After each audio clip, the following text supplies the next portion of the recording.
Dear Mr. Larson, since you decided to rage quit Twitter due to what you claim is the restrictive nature of 140 characters and the confusion caused by multiple messages, I thought it would be more suited to your preferred style of communication if I were to write you a letter. I can understand your point that a lot of people yelling at you on Twitter is frustrating and confusing, so let's take a moment and look at what's been going on lately so that we're nice and clear. This video comes with a trigger warning for discussions of the implications of the Killing Joke, which includes sexual assault. For those who haven't been watching the comic book news the past couple of days, a variant cover for Batgirl number 41 featuring the Joker menacing Babs in a way that is supposed to reference the classic story The Killing Joke caused a lot of controversy. Part of this is that The Killing Joke, while an unquestionably powerful book that has a lot of importance to Batgirl's story, is also horrifically graphic and implies extreme sexual violence used against Barbara Gordon on top of her being paralyzed. While it's not particularly surprising that an artist of the notable caliber of Raphael Albuquerque would have an emotional connection to the book and want to do it tribute for the many important, well-told story elements in it, it was he who asked for DC to pull the cover after discovering the negative impact it was having on people. His statement, which I will quote in part here and link to below, was eloquent, and I have a lot of respect for the man. Quote, "For me, it was just a creepy cover that brought up something from the character's past that I was able to interpret artistically. But it has become clear that for others it touched a very important nerve. I respect those opinions, and despite whether the discussion is right or wrong, no opinion should be discredited. We should all aspire to that level of empathy."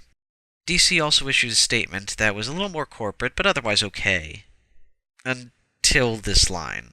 Quote, "Regardless if fans like Raphael Albuquerque's homage to Alan Moore's The Killing Joke graphic novel from 25 years ago, or find it inconsistent with the current tonality of the Batgirl books, threats of violence and harassment are wrong and have no place in comics or society." I don't know if DC knows how the internet works, but despite Albuquerque and Batgirl co-writer Cameron Stewart tweeting that the threats were made against people opposed to the cover, not to the artist, it will be taken out of context for the rest of time by people determined to discredit those who give a damn about others. This is where Larson comes in. Larson hasn't responded directly to this particular aspect of the controversy as far as I know, but he did recently get into a Twitter huff about censorship and minorities and other words he doesn't really understand. Quote, "I'm tired of the big two placating a vocal minority at the expense of the rest of the paying audience by making more practical women outfits." He goes on to explain that they are, quote, "bulky and clumsy and unattractive." During this tirade, he specifically brought up Batgirl's redesign. After a couple of days, he posted, quote, "But the knee-jerk response of censoring covers and altering costumes because of a few voices online is a bad move. This is a small sampling." To which Cameron Stewart responded that there was nothing knee-jerk about it, and he designed something that would be fun for him to draw.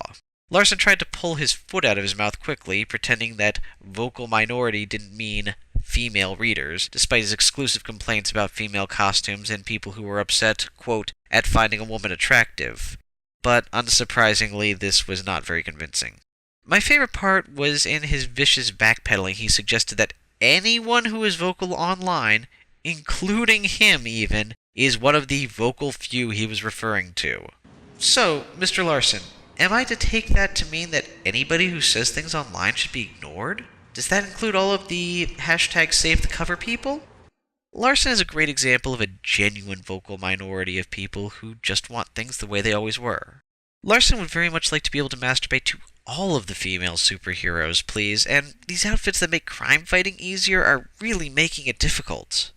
He apparently is very concerned about censorship of art, unless it's Cameron Stewart and Babs Tarr's redesign of Batgirl's costume to reflect the different tone they're going for, at which point they never should have done that. The funny thing is that attempts to minimize the voices of people who show concern for others and want a more diverse comic roster that respects its characters by suggesting they are a vocal minority are getting less and less believable.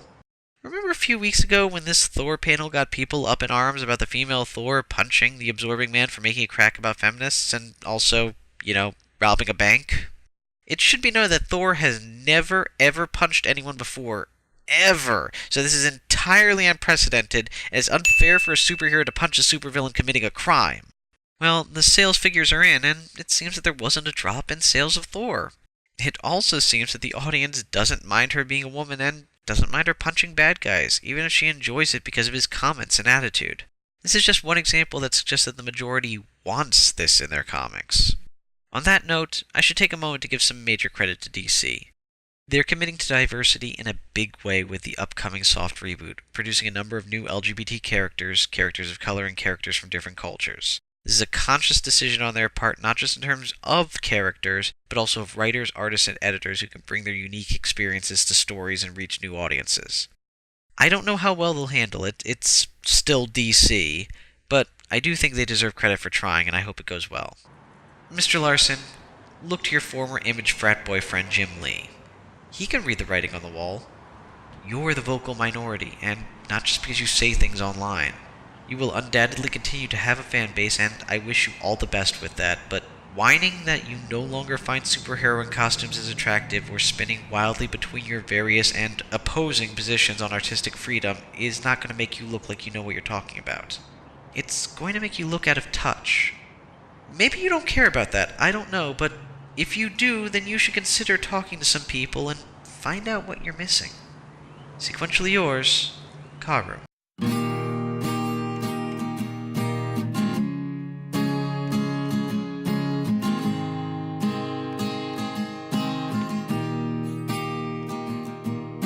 As long as I can remember, I haven't looked for you.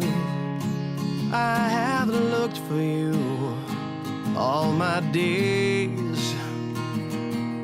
As long as I can remember, I haven't looked for you.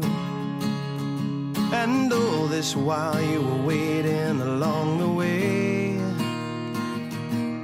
So let this be a testimony of how far I would go to bring you home. And let each day be our victory and the sweetest time that we've ever known. Quédate, por favor, quédate conmigo.